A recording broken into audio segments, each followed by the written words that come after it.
Welcome to the Discovery Doc podcast, where we advocate for optimal wellness and reducing everyday toxic loads, no matter where life takes you.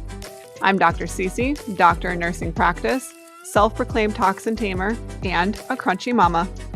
I'm Anna Kate, a medical mystery overachiever and your discovery liaison. Join us on this exciting journey as we explore the world of holistic health, cutting-edge research, and practical solutions for a healthier life. Together, we'll navigate through the complexities of wellness, sharing valuable insights and expert advice. Tune in to the Discovery Doc podcast. Get ready to be inspired, empowered, and discover a whole new way of looking at your health. Well, welcome back to the Discovery Doc podcast. I'm here with your host, Dr. Cece, functional medicine nurse practitioner, self-proclaimed toxin tamer, and crunchy mama of how many? 4 at this point, probably. He will be here. He will be here. He will absolutely be here. Maybe he'll be here like next week. I don't know. Hopefully this dude will come early. But and my co-host. I'm Anna Kate, your medical mystery overachiever and discovery liaison, and we have another special guest with us. All of your friends are hot. We just have some pretty women on. Yeah, just putting that out there. Yes. Well, today we have. I'm so excited about this conversation because I'll tell y'all how I met Cortney. But we have Cortney Campbell on Instagram. She is at Anti-Cancer Mom. She runs just a big old. I don't even know what to call it. What do you call it? Like community that is really hyper focused on healthy living, and she is a 15-year holistic cancer survivor, and so. I love this because how I met Cortney was I was the pediatrician for one of her kiddos. Yeah, and she had her at home, and I came, and the midwife who was attending the birth is actually now my midwife, and that's how we met. Oh, no, I didn't know that. Yes. That's so great. Yes, absolutely. And then we found out that our kids go to gymnastics together. We found out, actually, Cece, we found out that like the day before I went into labor, which was like 2 days before I met you at our house, we actually chatted in the lobby. We didn't even know it. We had this whole conversation and I was like, oh, wait, I talked to you the other day because, it was out of environment. We didn't, it's amazing how the memory doesn't stick things. But once I met you at home, I said, I talked to you. I had no idea you were at gymnastics. You do what you do. Yeah. I just knew this was a pregnant lady. Yeah. You're sometimes hard to remember, but impossible to forget. Aw, thanks. Well, Cortney, we are so excited to have you. There's so much that we can dive into your history. And what I kind of want to start with is, if you don't mind going into this, I think it just gives you so much just value to our community, is can you start us through not just where your cancer journey started, but maybe even before that, like looking back on your life prior to being diagnosed with cancer, what was going on? What were some things that you look back on that stick out to you? And then talk us through a little bit of the beginning stages of that cancer journey as well. Yeah, this is great to talk about. I don't usually go that far back in a conversation about this. So I had a really healthy, I would say a healthy childhood. No like big T trauma, is that, you hear tossed around those kind of phrases. But, just some, I would say throughout my young adulthood, high school, college, some decisions that were perhaps a little bit on the shameful side, I guess you could say that. Grew up, and as far as like diet and things like that, I grew up eating like a standard 80s, 90s standard Cheez-Its, processed food. My mom would make dinner maybe once or twice a week that was like maybe a real vegetable, like mashed potatoes. But other than that, it was like canned corn, canned green beans, fish sticks, those kind of things. Diet Coke, Kool-Aid, Captain Crunch, those kind of, that's how I grew up. Like probably most people who grew up in that time period that are listening. And I'm just trying to like kind of cover those like emotional bases, like the dietary bases. And then moving into college, I graduated, became a teacher, and then ended up moving to Atlanta after college. I met my husband in college, but we didn't date. Kind of got married afterward, started dating afterwards. Really, as far as like the spiritual aspect, I became a Christian when I was 24. and I was baptized in the ocean, just like my hippie. Oh, I was kind of like amazing. a hippie self. It was like the perfect thing for me. Um, and that was like probably the biggest like shift in my life. Like at that time, like the biggest shift was in the direction of like I was living for my creator who loves me. And yeah, and Mm, then that was, yeah, a big part amazing. of, where God brought me in as far as that path, on my path, my life path. Yeah. And that was through my husband. My husband was the person who told me, like, he was the person who told me about Jesus, and in a way that I was open to and made sense to me, and I didn't want to push away I'm because too pregnant most for times, this. I'm gonna cry. ah, I'm too pregnant for this. yeah, That's and that's of amazing. course that's like a loaded story, and I didn't think I would even go down this path. Mm. But a little, But it's so yeah, and imperative to your life. it is because it's every stressor that comes into your life when you're not alone in it. It's like it makes the world of Mm. difference. I'm not handling this on my own. God, you have a reason for this. Whether you don't take it away right away, it's a sanctification for me. It's going to change me. It's going to make my life um, just better in the long run, and it's for you. Like I'm doing this with you, but you're doing it for me at the same time, even the negative things. So that kind Mhm. of goes, it's going to lead up to the cancer diagnosis and how that, seemed like the worst thing that could happen to you at the time, but ended up being a blessing and and Mm. had tons of silver lining, later on. But yeah, so I'm into Atlanta. My husband and I got married about a year after I moved here. And 3 months later, I found out I was sitting at my desk at work, and I found a huge mass in my armpit Mm. that felt, I mean, I guess it felt like it appeared overnight. It was about the size of an egg once they took it out. And it Wow. was like, so they didn't even put me under to get it out because they didn't think it was as big as it was. It ended up being about an egg, like a small egg. Um, and it was underneath like my rib cage, and he had to keep injecting like the Oh, whatever the numbing agent is because yeah. it was like so deep and they didn't think it was. I felt it like this. Ah, Anyway, I won't go there, but poor thing. um yeah, and I had also another mass in my neck. So armpit and neck, that's all I knew. We got all of the pathology done. It took about 3 weeks from the point of like sending it to Emory and then sending it to, or so it was at Piedmont Hospital here in Atlanta, then Emory. They couldn't figure out what it was. Mm. They thought it was an aggressive T cell lymphoma, but here we were like 1 week went by, 2 week went by. We didn't know. No, they're like, we can't treat it until we know what it is. And then a third week went by, and we knew it was cancer because the surgeon, when he took it out, he's like, he looked at me and he went, "This is looking rough. Like it's going to Mm. be cancer." So we kind of knew something. We were just hopeful it wasn't. And then 3 weeks went by before we finally got the official pathology after they sent it to UNC Chapel Hill. And like there was a lymphoma specialist there named Peter Banks, and he diagnosed it as nodular lymphocyte predominant Hodgkin's lymphoma.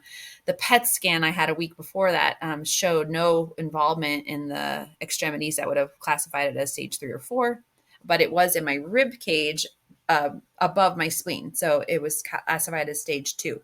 Very small amounts in the rib cage. It said residual amounts of like lighting up on the PET scan in my Mhm. rib cage. So I had it in enough places to where it was stage 2. And we had removed the large mass in my armpit. I still had the piece in my neck, which was about a walnut size. Mm.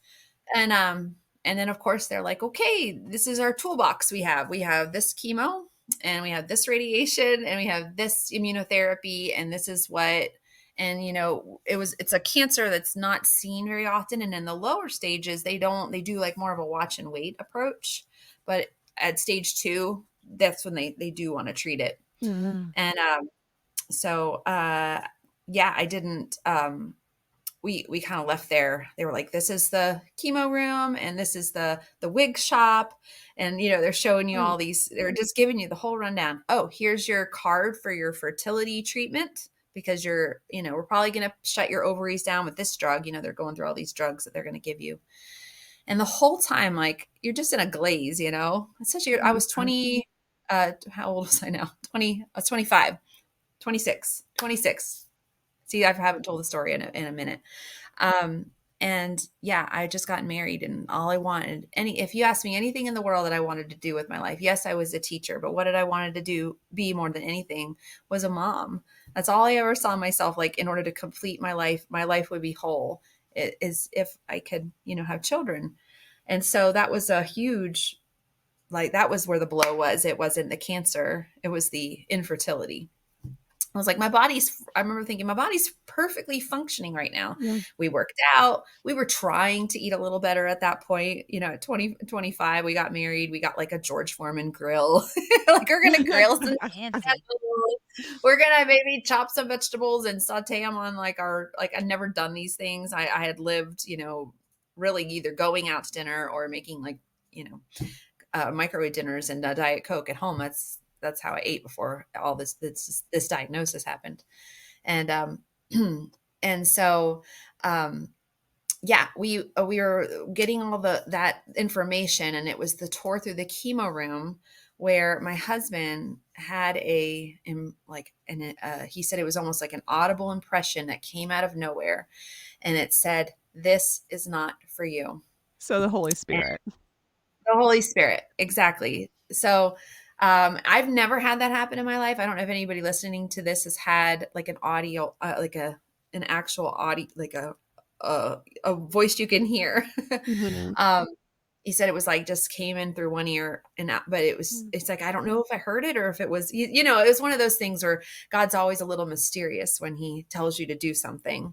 Yeah. And all he says, this is not for you. I love that he didn't say chemo is bad or the pharmaceutical industry is corrupt and evil or whatever. It wasn't those human, it wasn't those human thoughts. It was, this is not for you. It may be for other people, but this is not your path. Anyway, so moving forward, he told me at some point, we really don't remember, at some point he told me, and I was very hostile toward it because I was like, my family had a history of cancer. My mom's identical twin sister had Hodgkin's when she was 14, and she went through clinical trials at Johns Hopkins, and they had all this like new treatment that they were trying on all these sweet, precious, mostly girls, teenage girls that were going through these clinical trials, and not everybody made it, but my aunt did. She had cobalt radiation. We believe it was probably ABVD, like the typical chemo that they give for Hodgkin's. We don't know. We don't have any of her records or anything, but from what they learned from what worked for her, they kind of moved that forward to what treatment is pretty standard for Hodgkin's even today. So that was a really big trial that she was part of.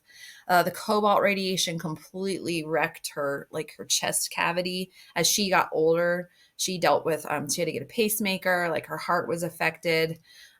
We just don't know to what degree her treatment affected her. This is my mom's twin sister I'm talking about. But all of that we kind of gathered with us as we were moving forward. We knew that the treatment wasn't going to just be like, let's get treated, and then we're going to move on with our life. Like there's effects, there's negative effects that happen. And so I was thinking, what kind of got me on board with what Kevin started going down the rabbit hole of clinical trials. First, we learned that you can't just get a clinical trial. You have to usually exhaust all conventional options before you're eligible for a clinical trial. And we're like, okay, we did not feel a peace. I was really leaning on him because it was kind of his idea.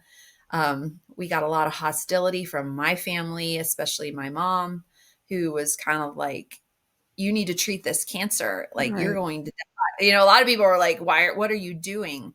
And so eventually that naturally led us down the alternative treatment route. We started, the internet and the holistic cancer community in 2008 was not like it is today. There was a couple of books that had been written, like, I won't name them all. Maybe we can list them in the notes, but, and we started ordering books. We started looking at websites. A lot of those aren't even around anymore because the people that wrote them aren't doing that anymore, or they've evolved into another kind of business or whatever. Or they're, passed away. It's 15 years ago. But everything that he was bringing home, I was just like, I can't, this is so unfamiliar. This is not proven. I had a lot of that pushback. The oncologist, we brought a lot of this to him. You can imagine how that went. Yep. He was actually very polite. He was more of like, this is not what I went to school for. Like, this is he's like, I don't deal in this. This is not something that most people decide. He was like polite about it. And we were like, all right. But we knew that there was just such a tension. I kept hitting that wall. Like, if I'm fine right now, if I do this treatment, they told us, we asked, like with the infertility, that's why they suggested I freeze my eggs or get embryos frozen, which is also like an ethical thing. You're having to make these decisions. Like, is this ethically something we want to pursue 3 months into marriage, or what do we do? And there's so much prayer that went into it. But Kevin getting a very, very clear answer. He's right over there working with his noise cancel headphones. He was, yeah, just unsure. And we ended up, I got this book by Bill Henderson called Cancer Free, Your Guide to Gentle Non-Toxic Healing. Bill passed probably 5 years ago. He was 80 something years old. But his research and his just practical nature that he wrote out a protocol in his book, I felt like I can do this.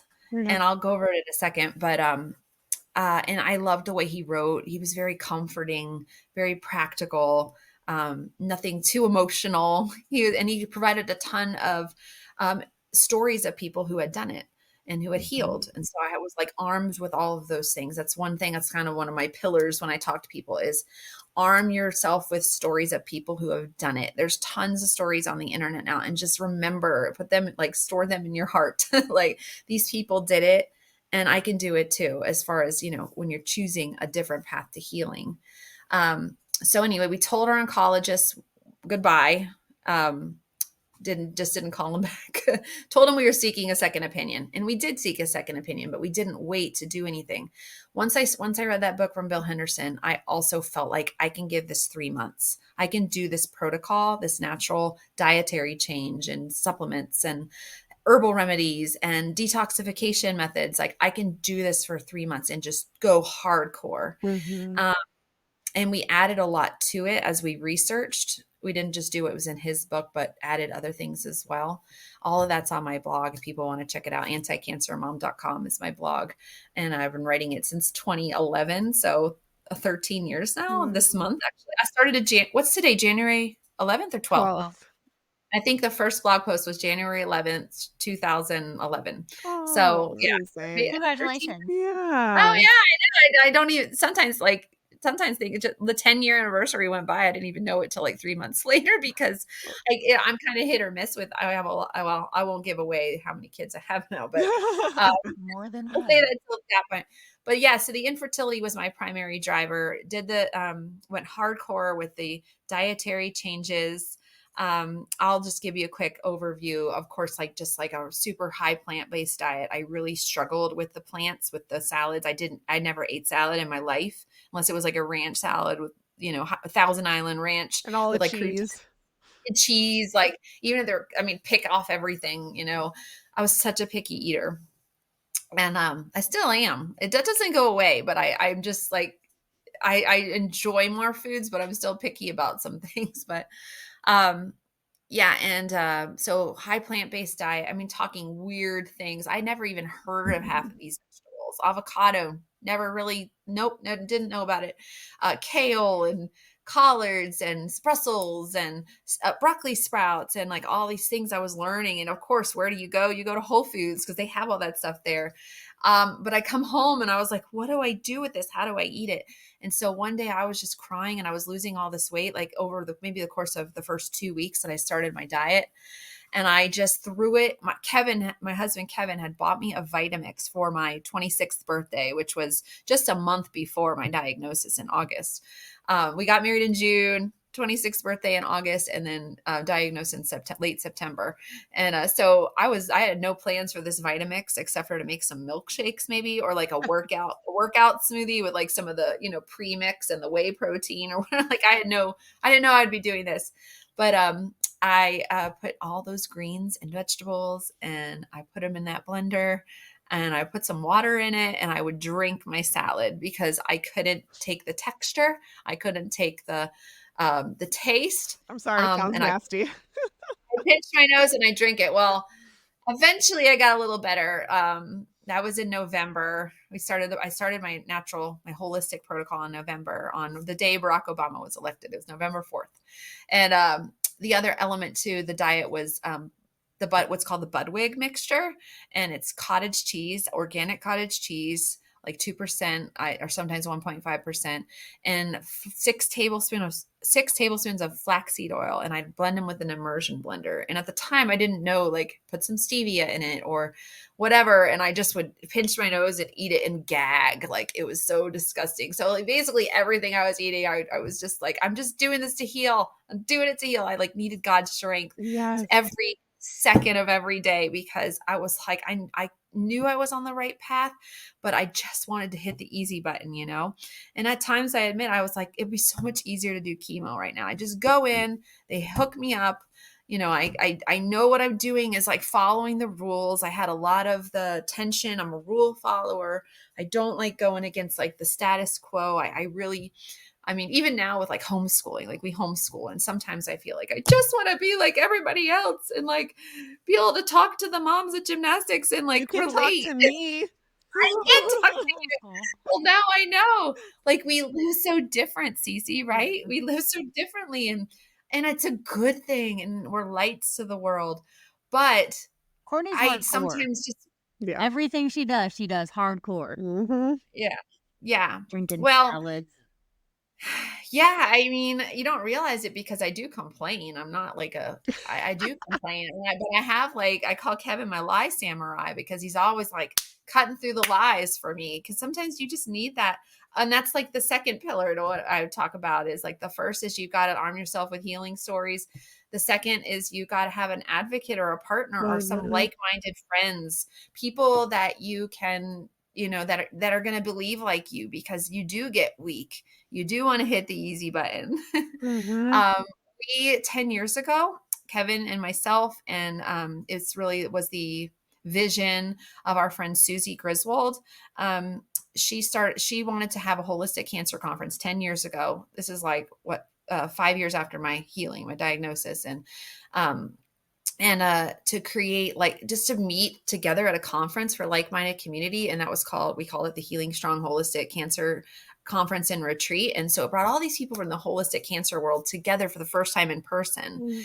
And after that, we ended up moving in the direction, instead of conferences, to groups. And so if you go to healingstrong.org, we've supported, I think, over 500 at this point, over 500 groups all around the United States and all around the world, of people meeting in their communities to talk about this stuff and to teach this stuff, to educate, empower, and equip people in your own community, because every community is different.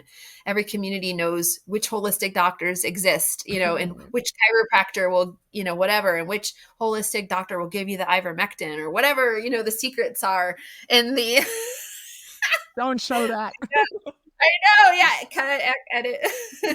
But yeah, so what doctors will, support you, and then just come together in like-minded community. And you can go to healingstrong.org/groups, and you can put in your zip code, and you can find out if there's a Healing Strong group in your community. And it's just a group of people that I think usually once a month, meet together. There's some online groups too, if you don't have one in your area, and talk this stuff, in a way that's also backed with the faith aspect of, we don't shy away, that our hope and our faith is in God, and He's the ultimate healer.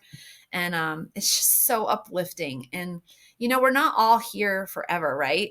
We all have, at some point, it's like the guarantee for everybody on earth today is we're not going to be here forever. But yet people act like somehow they're in control, and they can, if they obsess enough, they can keep themselves here forever, right? And fear enough, and are afraid enough. And it's just like living with a group of people that live that way. Like, this is not my forever home.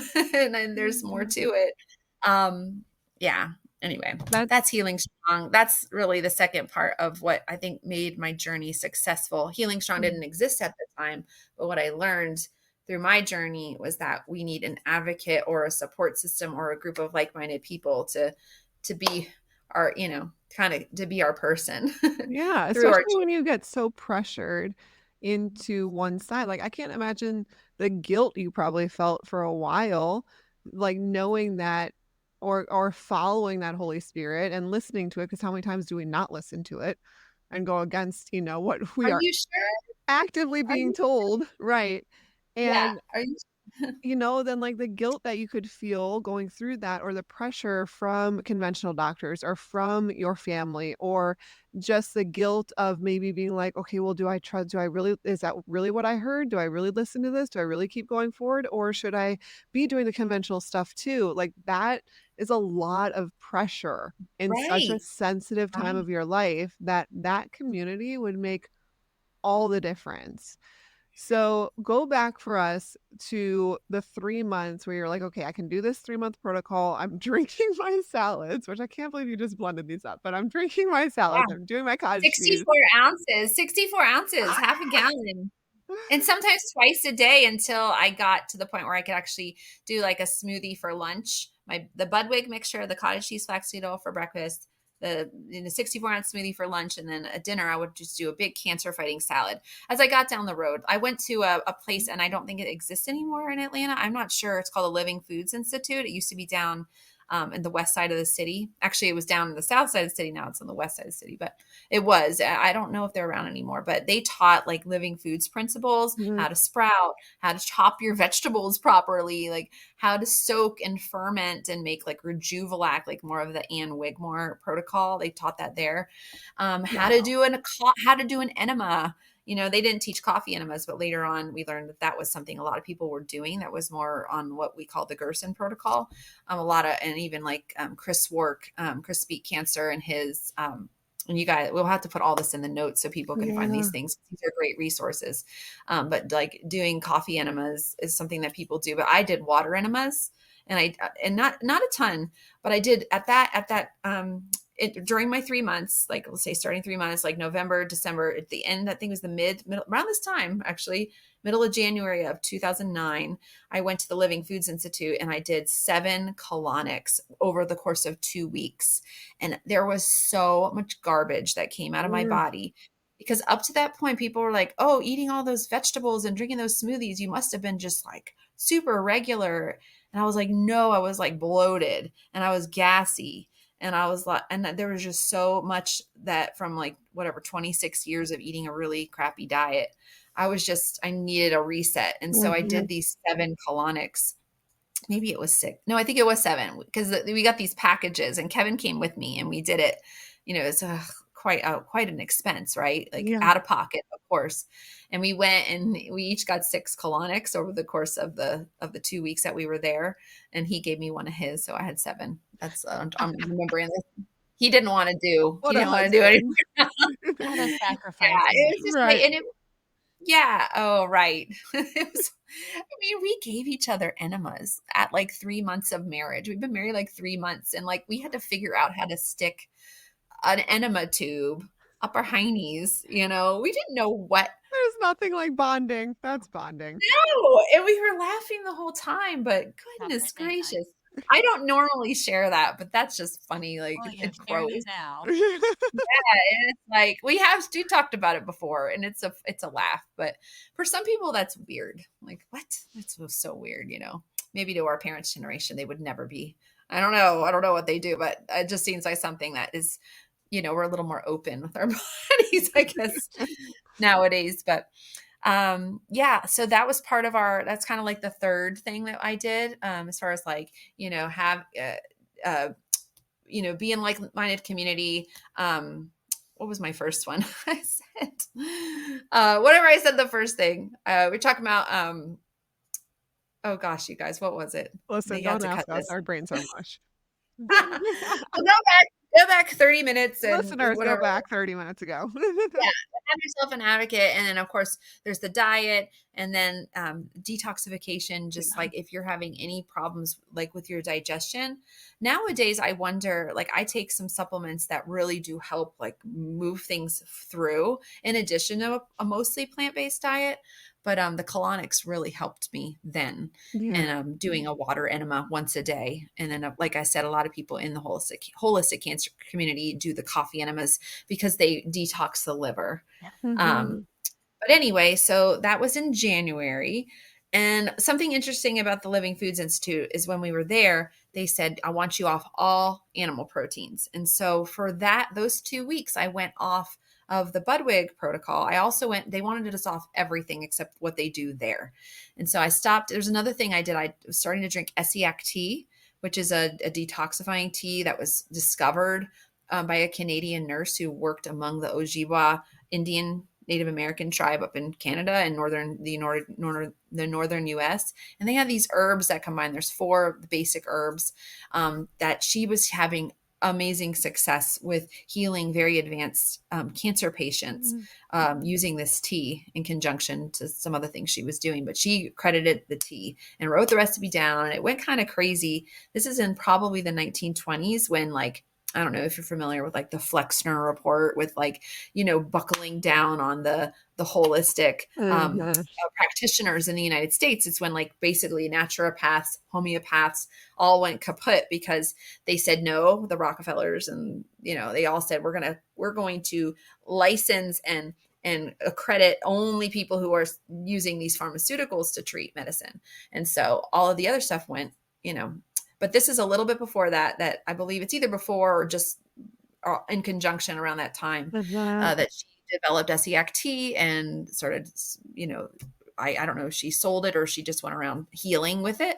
But that recipe now, what I did to get it was, there's a company called Fluorescence and they sell it, and it's so expensive to get their bottles, like $60 a bottle, and you'll Wow. need a couple bottles a week. So you can actually also make your own, and I'll give you those notes later if you want to. But it's on my blog too. People Very just search cool. Essiac, Essiac, Essiac tea. So I was doing that, but at the Living Foods Institute, I stopped all those things because I was just doing like the raw food protocol that they were suggesting in order to get like the full benefit. Well, the lack of fat from the Budwig, because that's a huge amount of fat every day, and protein and all that, and just being raw vegan for 12 days actually had a negative effect Mhm. on me. And I didn't get my period. Like, everything was like, my cycle was all off. And I don't know what happened. I just, like, things were spotty and weird. And at the end of, I believe it was at the end of February, I was like, I still don't know what's going on. Like, my period was still wonky. I was doing really well at that point. I actually, after the Living Foods Institute, I went back on the Budwig and I went back on the SEACT because those things had been working. I could touch this tumor, this lymph node here. This one was cut out. This Mhm. one I could touch, and it was almost completely gone. Wow. Um, and it's actually stayed away since. It's never come back. It's 15 years ago. And there's stuff in my side here. Actually, I'll get into what I did to sort of discover that I was indeed cancer free. But at the end of February that year, I still hadn't had my period, Mm. and I was like, "What is going on?" So I've never taken a pregnancy test in my life, and I went and bought one, and I took it, and that stinker was positive. That's a good reason not to have a period. It is. Sure is. Yeah. Yeah, and I know because now we know when she was born, and we know that I missed a period because of going raw vegan that week. Yeah. And then when it kicked back in, I just couldn't. I was trying to do like NFP and use natural family planning. Like, I was tracking my cycle, but when it went all wonky, I thought I got like a sense of where I was in my cycle. Anyway, I found out I was pregnant, and I was doing really well on my protocol, got horrible morning sickness, was so nervous during that time, really had to lean on my Mhm. faith, trust God. I knew he had me on the right path, and he was going to take care of me when I was like eating saltines and, almond butter and apples. Like, I couldn't get anything down. And then I went to the oncologist in May, which was 6 months to the month, like to the day, May 4th. I started my protocol November 4th. And he's like, "You're doing so great. I got the blood work done. Your blood work looks great." But they always told me that, even when Mm. I had cancer, like even when I was diagnosed, your blood work looks fine. But he told me, I mean, you're in clinical remission. There's no sign of evidence here.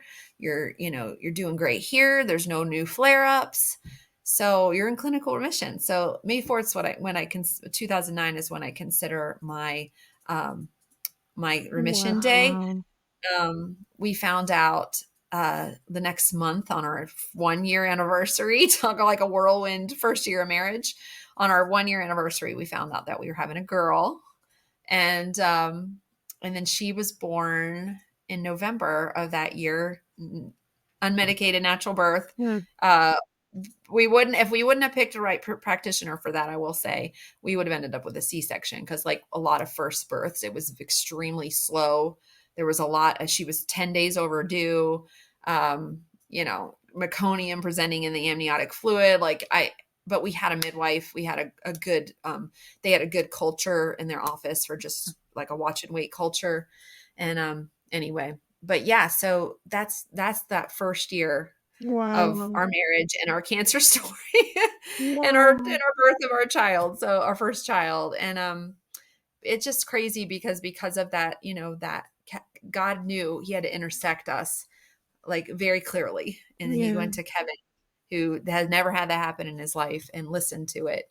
And since then, that phrase, "this is not for you," we've shared the story dozens of times, podcasts or, in person or whatever. And so many people have come to us to say, that's the same voice that has come to me.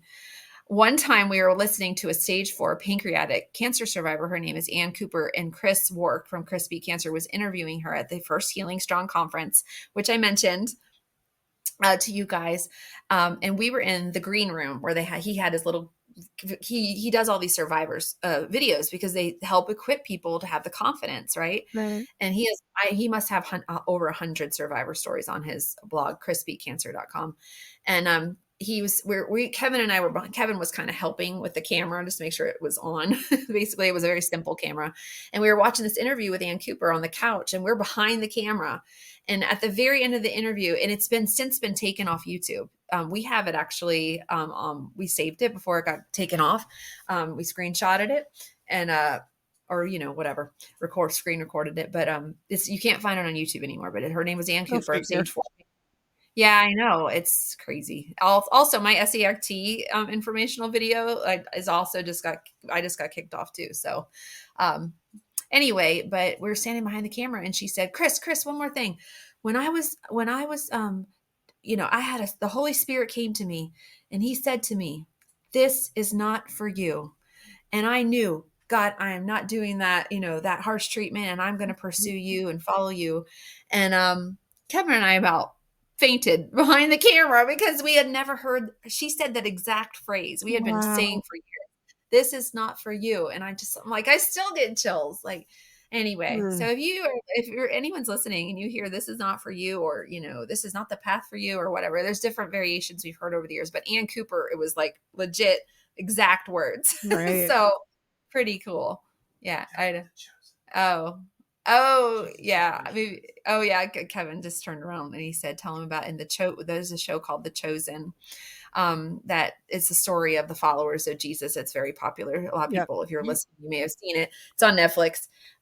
But in the very first episode we were watching, and she has a drinking problem. That's how they're portraying her in that show, Mary Magdalene.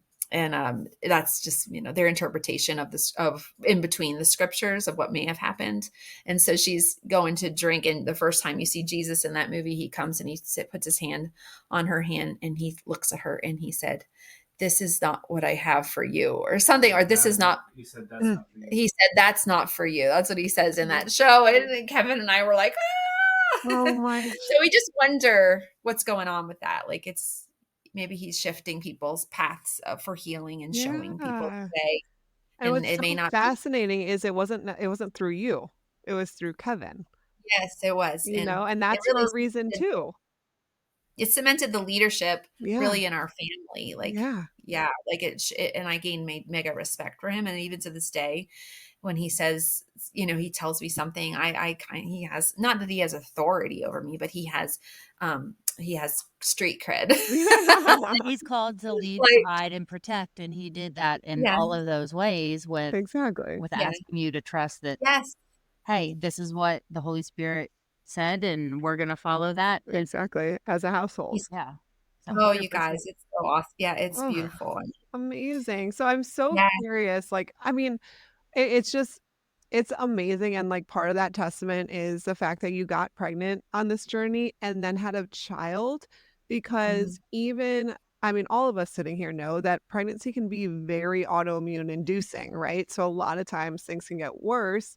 Some women feel much better, but a lot of times things get worse during pregnancy, or patients can kind of rebound postpartum into they were feeling so much better during pregnancy, and then they have the child and they rebound and get sick again. And it's such a testament for how you are caring for your body from A to Z that then were able to stay in remission. There was no kind of little flare up past, having her. That is a wild testament. We didn't know how, like, we did in navigating from that point on, like the birth of our daughter, we knew we weren't, even if we had some flare up, we were going to push through the pregnancy like a cancer flare up. We're going to push through the pregnancy the best we could to get the baby to be born without any Mhm. stuff going into her, right? It seemed like my body agreed with, like, the cancer behaved well when I was pregnant. It was just, it's strange. It's almost like my Mhm. body helped my situation. After she was born, we didn't know what would happen. I just stuck with my cancer diet, and I stuck with it with a passion. And that Mm. was really when I started becoming passionate about holistic cancer options, and giving, people when they're diagnosed, instead of rushing into treatment, give themselves 3 months to see what would happen when they change their diet and their lifestyle, all while monitoring carefully. And that's kind of Mhm. like the fourth pillar of, like, what I tell people. I don't call them pillars. That's just something I started saying. I'm like, what do you call them? The fourth thing I say to I like people pillar. I is think like, pillar is good. pillar. I'm just not that, I'm not that big of a deal or fancy. But yeah, just like the fourth principle, that's better, of is just, you know, don't rush into things. Pray, listen to God in your peaceful Mhm. place inside, and he will guide your steps. And like in Amen. Kevin and my situation, we always said he drops the breadcrumbs. That's all we did. We followed breadcrumbs. I remember a little thing the week that we were like that, the wretched week of, like, between diagnosis and, like, them telling us all the things we had to do, and between making the decision to go holistic, there was probably a week. Mhm. um we went to Blockbuster Video to watch a movie, because it was 2008. We were at the very end of that era, and there was, like, nothing on the shelves. And he comes to me. He picked up this one movie that was this horror. I had read the book, and it's actually a really good book called P.S. I Love You, and it's about this Oh, husband yeah. who dies from cancer, but he leaves his wife all these letters to open every month, like, for the first year that he's gone. It's just, I mean, it's a great book, but gosh, it's a sob story, and it's not something you read when you've had, been diagnosed with High cancer. emotional week, right? And so we went back to, I was like, no, I'm not watching that. We went back to Blockbuster to exchange the video. Yeah, he said I didn't know what it was about. We went back to Blockbuster to exchange, and there was literally, like, nothing on the shelf except this one documentary from a holistic cancer survivor. I had never heard of her in my life. Her name is Chris Carr, called Crazy Sexy Cancer, and she wrote a documentary about cancer decisions and treatment.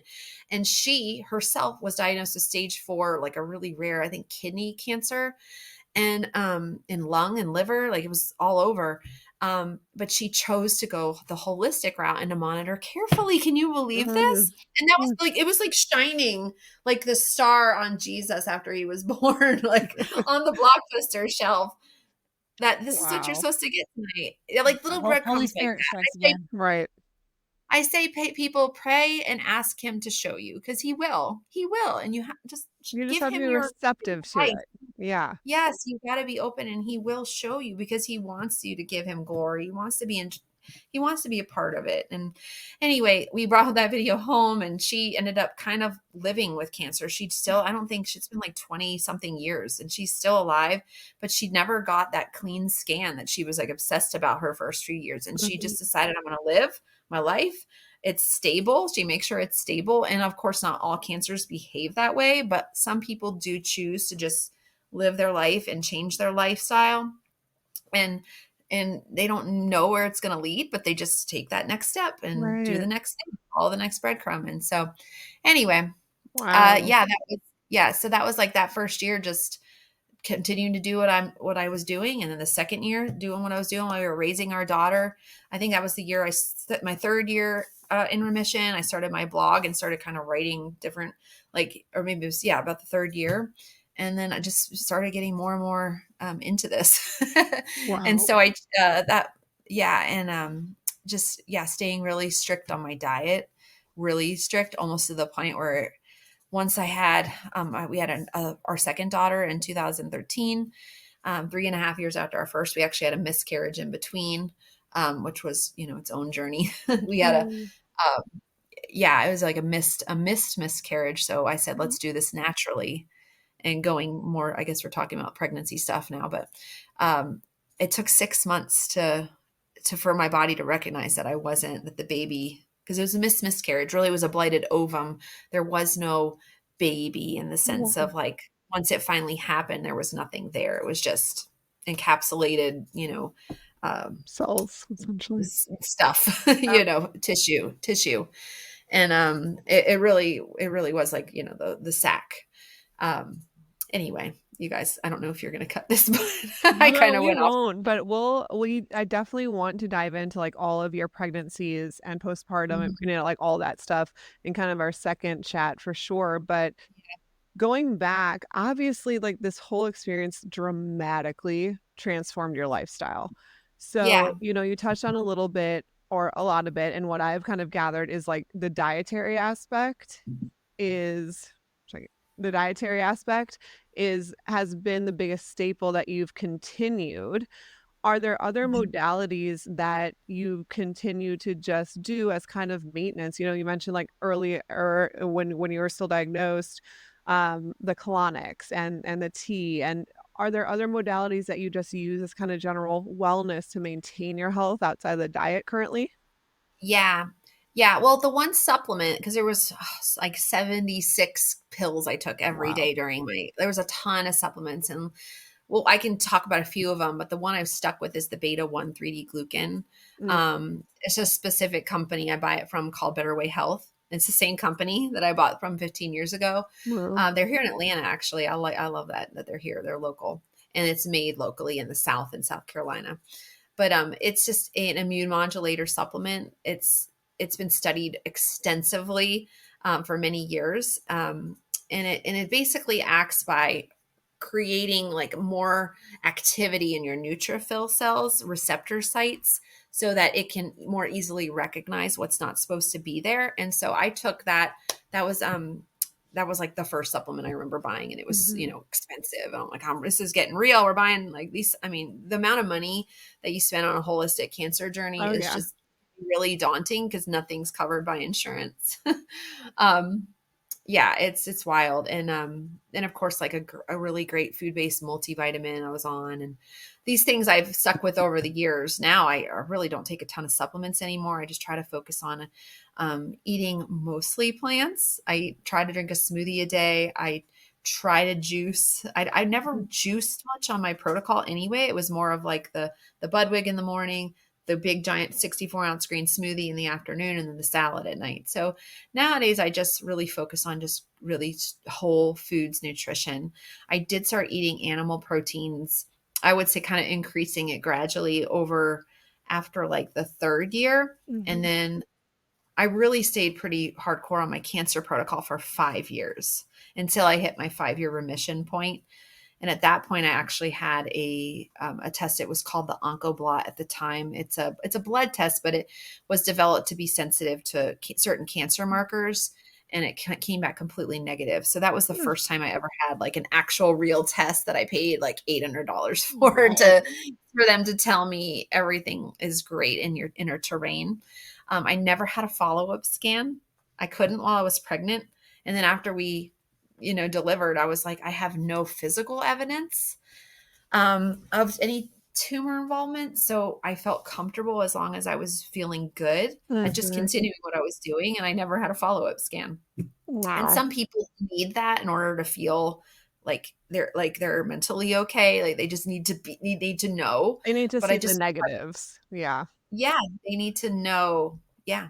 They need to just be reassured, or otherwise they live in a state of anxiety of, or am I doing enough? Is it coming back? And I have had seasons where we could talk more about the postpartum or, Mhm. pregnancy, postpartum stuff later, but where I was mentally not okay with Yeah. because of postpartum issues mainly and overwhelming motherhood, where I was so focused and obsessed with my health that it was unhealthy. And Yeah. I got to the point where it was a big, big journey between, with me and God, talking about trust and what my part was and what his part was. Sure. So How does that in kind of general, how does that translate to how you choose to raise your kids and things that you choose to implement based on the journey that you've been through? Or like what does healthy living mean in the Campbell household? Like where's the balance? What are your like hard, this is yeah. how what we're doing and we're lenient over here.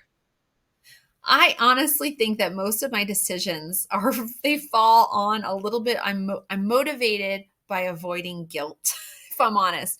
Like I'm going to do everything I can to remove that my choice was is resulted in something that harmed my children. I'm just being honest. Mhm. It's not based on my knowledge. It's not based I was some of that I know better, so therefore I have to do better. And Right. sometimes you want to hit that easy button, right? Like I don't want to do this because it's but I'm motivated by I have to do this hard thing because if anything were to happen to them, I wouldn't be able to live with myself. Like Yeah. I hate, yeah, I'm just getting down to like the very like reptilian level of how my brain operates. Like I just don't um selfishly, it's not because it's what's best for them. It's that I couldn't handle if Mhm. anything were to. So I'm just being honest. But yes, I want what's best. And that I guess that comes down to I want what's best for them. So it goes all the way back to like pregnancy. Did I do my best in pregnancy? Did I give Mhm. my body what it needed? Did I do what was best for the baby? Whether that be like I'm not going to take a Tylenol. I'm going to instead, get an ice pack and some peppermint oil or whatever and try to drink some green tea to get this headache to go away. Like I'm going to sit in this. And I will say my first and second pregnancy, I think I did like I had such horrible headaches that I did take a Tylenol in that pregnancy. And I just was like, oh my gosh, what am I doing? Like I was just so desperate. So to the Yeah. moms that like do those things, know that I'm not perfect either. Like I do things, you know, but she turned out great. She's okay. Perfect And health specimen. I also have learned that like a little pharmaceutical sometimes, like over the counter stuff, that because you're in pain is not like sometimes you just got to do it and Yeah. it's okay. Yeah. It's like you There's can't a time obsess. and a place. Yeah, like I've reassured a couple people because they know how hardcore I used to be, and now I'm like, oh, girl, take an ibuprofen. You don't want to sit for 3 days with that headache when you know that you can knock it out with two ibuprofens on day Right. one and move on with your life and get Right. some fresh air and sunshine and go exercise and do things that you would otherwise not be able to do because you're in pain with your ice pack and your essential oils or whatever. But yeah, so I would say like all the way back to pregnancy, of course, no pharmaceutical intervention at birth or in the first, if you guys catch my drift, can we talk about that on here? Can we say that? Mhm. Just no, we did not choose to give any vaccines. I wrote a whole series on this on my blog on like sort of my mentality. I dealt in the same way I dealt with not using cancer, like pharmaceutical cancer treatment to treat my cancer. I dealt with a little bit of fear around like, what if I don't do this for my kids? And I dug into research and I wrote all of that on my blog. If people just search vaccines, like there's a blog post for every single disease. Mhm. um, one day I'd love to make it into a book or of something, videos or something, just to be a little easy, more accessible. But yeah, I went through having to reassure myself. I wanted to be sure, just like with my cancer treatment. Like I said, with my cancer treatment, I'll give myself 3 months and then we'll reevaluate. Same with the vaccine decision. Like, let me just research this. We're going to delay for now. Like, so nothing has to be like these permanent decisions. Now we permanently delayed on both ends. We have, so now I have a 14-year-old and she's just ridiculously healthy. The challenge right now is now they're old enough to sort of like their friends start talking about this. So Mhm. I'm like, I have to equip her to speak intelligently on that issue of like, yeah, we didn't, to teach her, this is why Yeah. we don't, my parents didn't vaccinate and we've never had an antibiotic. Like we have never had any pharmaceuticals, this is how we live. And my mom treats us at home, those kind of Sure. things that it's like, yeah, that's how we live. So So I have a question.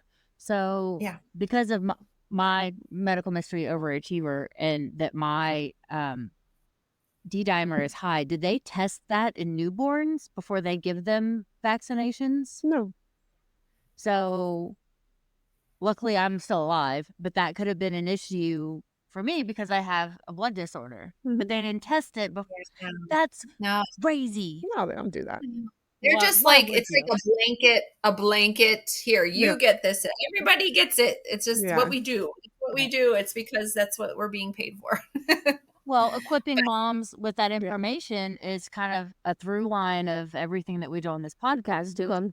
Hey, you can say no and make another choice and be well equipped to Yeah. have the information to say no, we're going to go down a different path. And I love that your story builds confidence in allowing to do that because you made the right choices for yourself and your family that have led to health and Mhm. being in an environment that facilitates that in your own home. What about the Mhm. nutritional aspect? How big of a stickler are you in your household based on what you've been through with nutrition?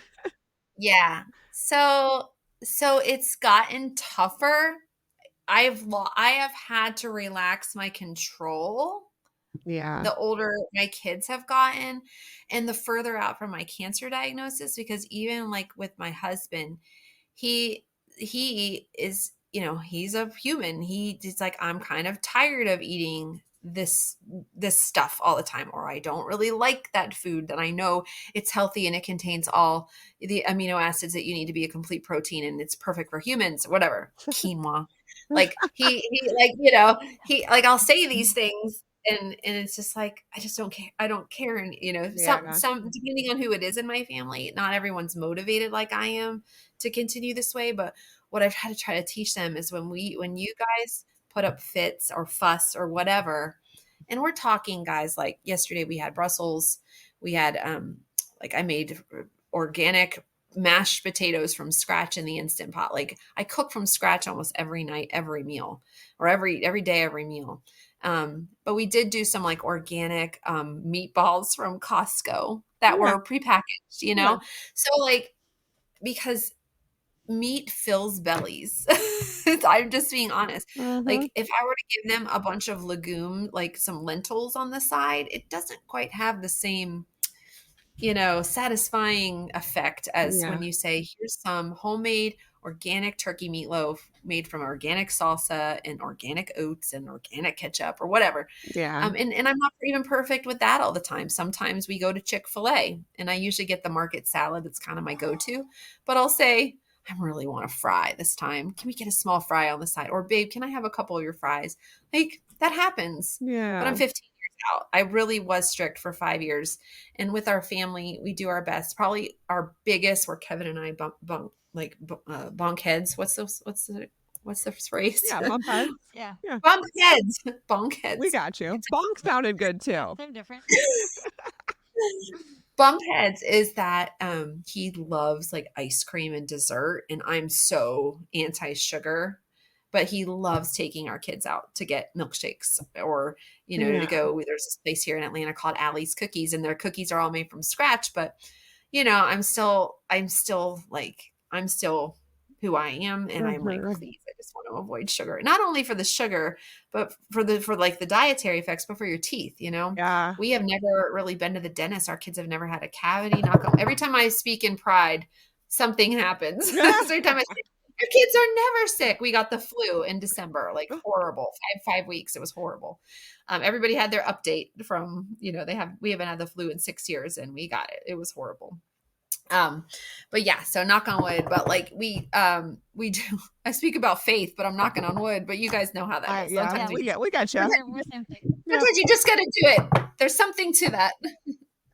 But it's balance. Like that's what I tell everybody that too, because it's just balance. And like I think the greatest thing that us personally as a family that we do is try to just teach our kids, like not be restrictive in the sense that you can't have this. Like this is bad. You can't have this. But more yes, so like educational on, hey, well, look, you can have, this is we choose this for this reason, and like yeah, empowering the so kid to good. understand what that reason is. And I'll even do it with certain supplements sometime. I'm like, okay, who knows what like omegas are good for? And Jack will be like, my belly. And I'm like, like let's talk about this, and it's just Something in your belly. right. It's educational, and I think that's just the biggest part is them learning that it's not like a restriction, it's not like a naughty, you can't have this, but it's like, hey, if we can make a better option, let's make a better option. But life happens, and like have that milkshake. You're at that birthday party, have that cupcake, whatever it is. Like, does my soul go like this every time I'm watching? Yes. You're like, choose the white icing. Exactly, exactly. Why do we have to go with the bright pink?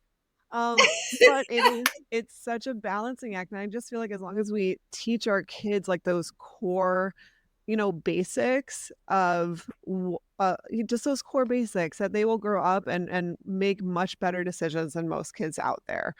You Mhm. know, Yeah, They and your will, kids. and they're all, and that's you got. Ooh, releasing that control is hard. it is so Like hard. that's one of the reasons. Like I mean, homeschooling is really nice for this type of lifestyle because we do have more control. It's a little Yeah, more, but as our oldest is going to high school next year, and anyway, it just yeah, you just have to like kind of go, okay, I we've know. done a really good job at home, so whatever you do out there, you'll be okay. Yeah, You were gonna say something, Anna Kate. I didn't. Oh, no. Well, I mean, I'm assuming because it's true for her kids, and I'm assuming it's true for your kids too, that when they make exploratory choices, that they can understand how it makes them feel after they eat it. So, like, Jack would not go and have a milkshake because he knows it's got milk in it. he's gonna have massive diarrhea. He does not feel good after he has milk. Yes. He Yeah. at 5, he can make that decision of, hey, no, I think I may pass for something else. And they'll do that. Like they'll eat, someone will give them something and they'll eat half of it. Like what 5-year-old has when they're given something filled with sugar, has like the control to just only eat part of it. But he'll stop and he'll realize, he'll be like, Mommy, like we'll be at a birthday party and he'll be like, Mommy, this is starting to hurt my stomach. I'm like, okay, dude, like listen to your body. I don't want to knock you from having fun, but if that's your body telling you that it doesn't feel good, then you stop. And he'll pack it up, Excellent. throw it away, go play. You know? I And love he'll it. sit there and suck on that's all. Yeah. I brought that's all little fruit strips. Dude took 45 minutes to eat it. Yeah. I mean, he'll just suck on it, and it's hilarious. But And like 10 minutes so much better than any candy you could give them. yeah, it's So good. Oh, it's where one area that's been is with grandparents. Cece, I don't know if mm, your mom's probably pretty on no, board with my this. mom, we're very blessed. My mom like follows I mean, she back when I was growing up, she was definitely way more on our side of things. Like she cooked every single meal. I never had fast food growing up. I saw like my hair started falling out when I was 11 or something. I went to a Chinese medicine doctor. There was Oh, still good. things that She's she was not as strict with, but for that reason, I fully trust her with our kids. And she thinks I'm crazy because I'm way more strict than she was. But I'm like, the things back then didn't exist that they do now. You yeah, didn't have to they have worry to about understand. genetically modified foods, 30 years ago. But no, we're Yeah, very blessed with her. The rest of the yeah, family, that's great. eh, But she still gets Most to of be, what do they call her? Nana. Nana. She still gets to be not and spoil them Oh, and spoil the totally. fun things, and so that yeah, they're not and missing that's out. where I'm like, I've even had to tell Kevin at times because he can sometimes because depending on whose parent it is, like he'll be like, Mom, da da da da. I'm like, babe, we just need to let her be Nana. Like she can, so we've had that conversation around. Then there's sometimes, at least I've had an honest conversation with her that I've told her, I will let you know when it gets to the point where I'm like, no. So like Right. one time she brought a big giant bag of dum-dums, like from school, because she was a teacher, and she left them here. Like while she was here, they were allowed to have one dum-dum a day. Like she would give them Yeah. to, Mhm. and then when she left, I threw the whole bag away. I would do the same. Oh, absolutely. And she was like, I wish you would have just told me, because I could have brought them back and given them to my students. And I was just like, Sorry, I panicked. I needed it out of my house. That's No, totally yeah. something I would do. Oh yeah, we flat out thrown entire cakes away that neighbors have brought us, and things that just like, we're not gonna eat this. I feel Yeah. so bad. One time I asked my Instagram, like, what would you do? And people were really passionate about, like, that is unkind to throw away the cake, and like you It's like, should have what do just you taken do a with it? You can't like donate a half-eaten cake, you know? yeah, Or bring it to someone the firefighters. I'm like, the firefighters need to be healthy. They don't need to be Okay, eating cake. this is my dilemma all the time, and my 7-year-old challenges me with this because, for, like, Halloween, we don't eat any of that candy. I still let them have candy, but it's, like, the Yum Earth, Unreal. Mhm. We swap it out, and then we monitor how often they get it after that. Yeah. But Ava's like, "Well, mommy, what are you gonna do with all this other candy?" And I'm like, "Well, we'll donate it. I don't wanna just throw it out." And she looked at me and she was like, "But if we don't wanna eat it, then why are we giving it to other people to eat?" And I'm like, "You know?"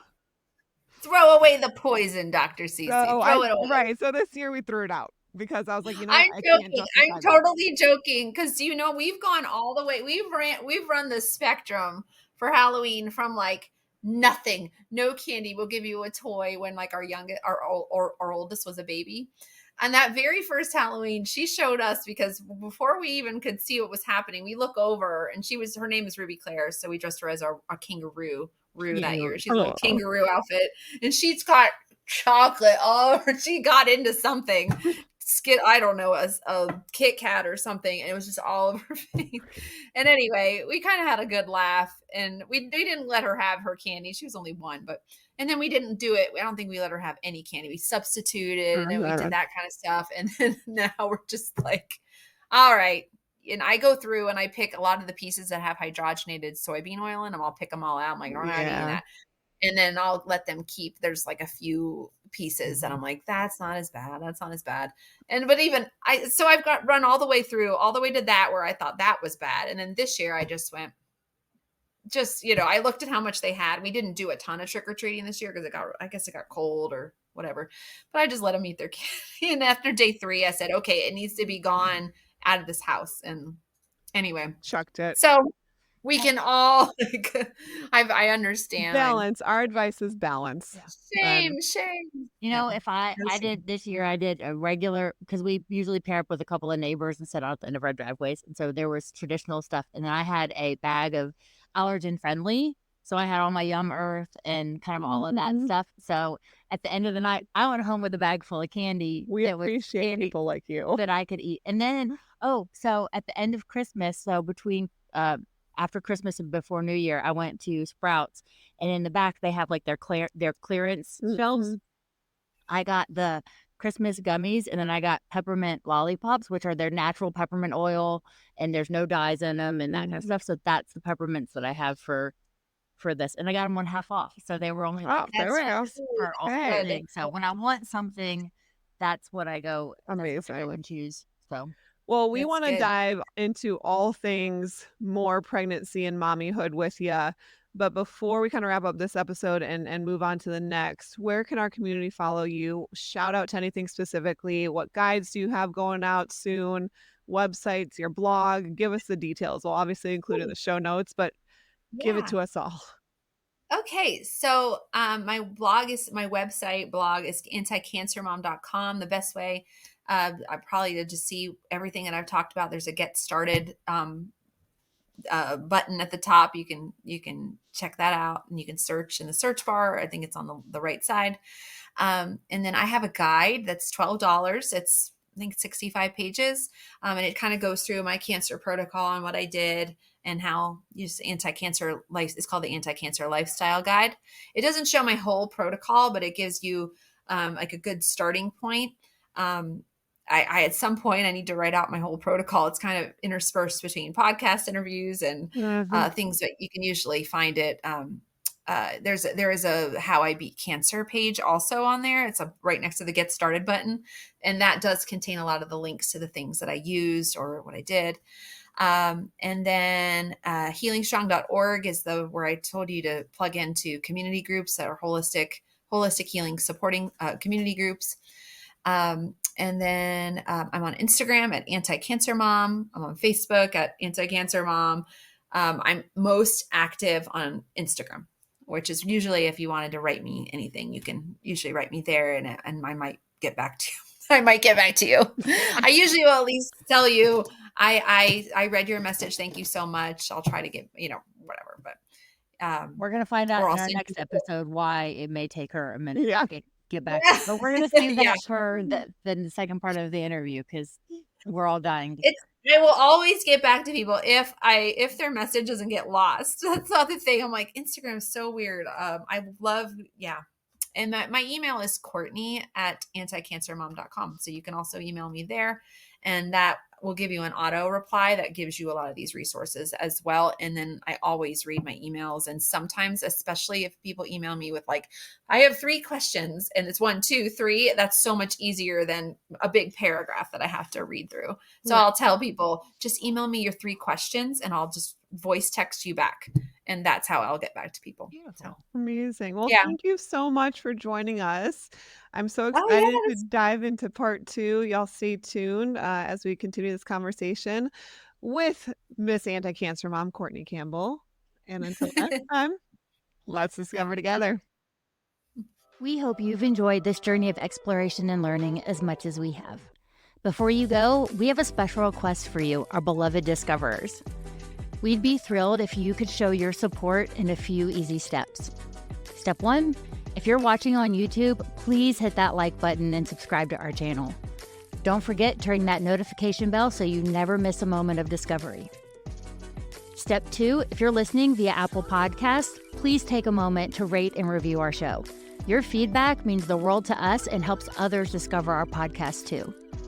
Step 3, whether you're on YouTube or listening on your favorite podcast platform, please share the Discovery Doc podcast with your friends, family, and social networks.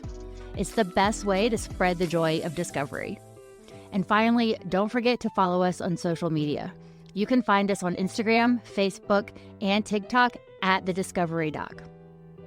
Stay connected with us for updates, behind-the-scenes content, and so much more. Plus, for exclusive content and additional resources, be sure to check out our website at www.thediscoverydoc.com. And while you're there, if you have a burning question or a topic you'd like us to discuss on the show, simply let us know. Thank you, Discoverers, for being part of our incredible journey. Until next time, let's discover together.